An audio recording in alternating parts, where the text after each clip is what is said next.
3 companies that rake in 90% of RAM revenue have been accused of illegal supply constriction and price fixing in a class action lawsuit. Welcome to Inside Games Daily, the only gaming news show brave enough to look forward to an $8 settlement check in 10 years. Yeah, it's going to look real pretty in a frame on my wall. And in the meantime, we get to pay thousands of dollars for gaming consoles. God damn it, this sucks. But here's the news. Polygon reported this lawsuit, which was filed on June 25th. What does the lawsuit say, Brian? Oh boy. So in it, 14 individuals joined 3 businesses in accusing Samsung, SK Hynix, and Micron of fixing prices for DDR3 and DDR4 RAM. The lawsuit seeks to, quote, recover for and stop concerted anti-competitive behavior by 3 oligopolists in the market for dynamic random access memory. And while you might assume that these companies are price fixing RAM because of AI data center construction, it's a little messier than that. That's kind of what I thought, right? Oh, this RAM's in high demand, so let's like chomp the supply and drive up prices. But as Polygon points out, it's not the same RAM. No, this RAM, like me, is older and slower. DDR3 and DDR4, which are types of DRAM or dynamic random access memory, as I like to call it, commonly used for bulk memory in PCs and, wait for it, consoles. There you go. So people tend to use DDR5 these days, and that's in like gaming PCs, obviously budget permitting because it's a little more expensive. Fun fact, the PS5 uses 512 megabytes of DDR4 RAM as its SSD controller cache. Yeah, AI data centers, on the other hand, use very high bandwidth memory, or HBM. A lot of acronyms in here. It's a good episode to have Brian around. Yeah, I'm going to pronounce all these perfectly. The lawsuit explains, though, that despite incredible demand for DRAM, these RAM manufacturers cut production for the sake of making less profitable HBM. And that's naturally the decreased supply led to massive markups on the DRAM or the DRAM, despite not being in demand for AI data centers. So what they did was they decided they were going to make HBM, the high bandwidth stuff for the AI data centers, and that constricted the supply for the slower RAM, the DRAM. And that's why we're feeling the squeeze with our modern PC hardware, even though it's not technically the same parts that are being gobbled up by every AI data center. So naturally, the suit seeks damages for the plaintiffs and the classes involved, which we assume would be anyone that bought DDR3 or DDR4 RAM from these companies in the last few years, both individuals and companies. The suit is also asking the court to require the defendants to, quote, cease coordinated supply restriction and to restore competitive conditions in the conventional DRAM market. So yeah, they're being a monopoly. That's what monopolies do, allegedly. That's right. Soaring component costs have affected every console and PC manufacturer.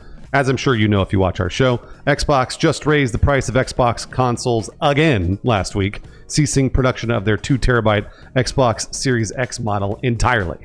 PlayStation raised the price of their consoles back in April, and Nintendo has announced Switch 2 price increases that are going to kick in on September 1st. And of course, Valve's Steam machine broke a psychological barrier, a big one, by announcing the cheapest model would be $1,049. Another fun fact here, I don't know if these are really fun, when asked about negotiating prices for system memory in an interview with Gamers Nexus, Valve engineer Pierre-Luc Griffet, I'm sure I pronounced that wrong, sorry Pierre, described a scenario that sounds suspiciously like organized crime. Look, there's no contracts, there's nothing. Yeah. Like, those guys, they are, they give us a price every month or something, and they say, you can buy that many, and it's yes or no. And if we say no, then they never talk to us again. Yeah, they'll talk to RAM manufacturers. They'll be given a unit price, like this is the price. And they can either say yes or no. And if Valve says no, they never talk to them again. They're just like completely out of any communications to buy any supplies at all. So yeah, they're just getting real strung up, and like the price is the price. And if you don't like it, too bad. Yeah. That's a cartel. Kind of feels like this it, right? This is like OPEC, but for RAM. Yeah. It's funny you use the word cartel because Gamers Nexus specifically has talked about how there's a observable and, I don't know, conspiratorial effort to actually kind of erase home computing. That they want to focus all computing in data centers so that they can control basically the whole market because they're here on the ground floor and they get to kind of dictate supply. So that sucks. And you can now that it's hitting the prices, you can start to see it much more clearly when any kind of home console costs over $1,000, or you can pay $15 a month for a streaming solution that you don't need to pay the overhead for. So yeah, it's you can kind of see the incentive for these manufacturers for that to be the arrangement versus what we have now. Yeah, it's really, really bad. It's one of those things where maybe we would think we want the convenience of it, sort of like with Netflix and Hulu and all that other stuff. And then as we go down that path, all of a sudden we're like, oh no, we don't own anything. If Netflix decides that we can't watch that thing, we can't watch that thing ever again. That's really scary. I don't like any of this. Also, when it comes to price fixing is a really interesting thing that I have seen a lot of people say, oh, it doesn't happen.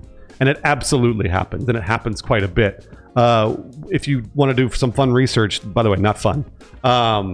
If you want to do actual research on price fixing, eggs, that's happened a couple of times with eggs here in the United States. When eggs shoot up in price, and everyone goes, wait a minute, why are eggs so expensive? There have been a couple of different price fixing lawsuits brought against some egg companies here in the United States. And the interesting thing about this DRAM crisis is that this is price fixing maybe across the world. I don't really know how that works in terms of courts. That's even scarier, that they're meeting in back rooms and deciding that they're all going to constrict supply and every one of them is going to get rich. This is their time to get rich, and that's absolutely illegal and also just generally immoral. Really bad for all of us. All right, so I was a business reporter for several years. I covered tech, but what you kind of learn is that most businesses have all consolidated to a few major players. And if there's not regulations, shit like this will happen. And a lot there's the baby food formula industry has been accused of being a cartel, anything.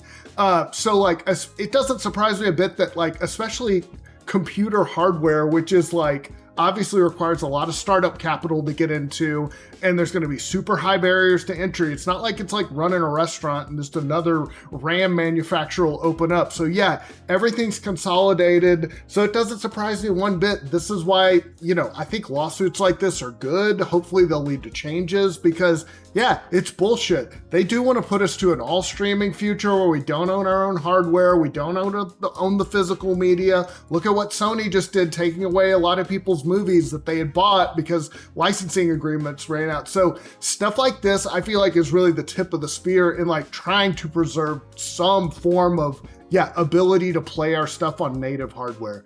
Rant over, but yeah, it's bullshit, and I hope they break it up. And this I don't know that opinions could be swayed anymore from where they are right now, but would it interest y'all to know that these same three companies were actually guilty of a criminal conspiracy to fix DRAM prices between 1998 and 2002? So this exact trio has been accused of this before. All three companies, well, two of the companies paid pretty hefty fines in the hundreds of millions. Micron specifically avoided a fine by reporting the conspiracy and cooperating. So it's interesting, 20 years on, you get back into bed with a company that ratted you out in the 2000s. But also these companies have been investigated over time. This is all, Polygon kind of got the history on this. So unsurprisingly, the same trio of companies back in the hot seat. Although I have to admit, if you're going to sue anyone for anything, it's this and now, right? Everyone's easy. These companies have so much money flowing in that, of course, they'll be motivated to pay a settlement. Get rid of this as fast as possible. Who gives a shit how much money it costs, because we have more money than God. So they're pretty fat and ripe for the picking. And I hope that people do pick them and try to redistribute some of that wealth, because God, we're not going to see it any other way. Yeah, the actual solution, like Brian said, is regulations. That's the actual government regulations. And I know everyone's like, that's not the free market. Well, neither is price fixing, it turns out. So it's definitely not the free market. So that's what we need government regulations for, is to actually stop these companies from doing that. Yeah, sometimes those hogs need to be butchered every now. But look, go Google AT&T and their history, and how they had to be broken up by the government. There's so much stuff that you might take for granted, but that was the result of the government coming in and breaking up monopolies. They've done it before. They can do it again. It's just a matter of, political will, I think, a lot of the time. And speaking of knowing your history, old friend of mine, old colleague, we used to write for volunteer gaming websites a long, long time ago, but they're announcing a new project, so I figured I'd mention it here. Andrew Groen did a project called Empires of Eve. You may have heard of it. This was like a hardbound collection of some of the oral history of the history of Eve Online. A lot of cool stories that happened there. It's kind of like that concept, but applied to just great stories in digital worlds, early MMOs and things like that. It's called The Archive, Epics of Virtual History. It covers, let's see here, from the website, it says, quote, the wars, crises, and unforgettable moments that unfolded inside EVE Online, World of Warcraft, RuneScape, Final Fantasy XIV, EverQuest, and more. It's actually already funded because I'm late. I'm late to plugging it, but you could still back it if you like. It's a cool project. I really like that, I mean, as gamers now, gaming has been around long enough for there to be like legends and cool stories. And I don't know, it seems like a fun conversation piece, so check it out if it looks cool to you. Look. Oh, that sounds awesome, Lawrence. That sounds like extremely my shit. Yeah, that's super cool. Thank you very much for watching Inside Games today. Give us a subscribe if you have a second. We are not price fixing our subscriptions, just so you know. I don't really know that we even could. And if you have a few seconds, also we have a Patreon as well, which we have not also price fixed. Because we could price fix a Patreon, but we didn't. So we post everything there for free, all of our videos. Lawrence always has some fun memes that he posts on the Patreon as well. So if you want to support that, it's all free over there. A few people that actually do support the Patreon are Brendan Carney, Hunter Reed, Justin Wenlett, and Humble High Horse. Thank you very much for allowing us to not get monopolized. Having to rely on YouTube, that's a monopoly.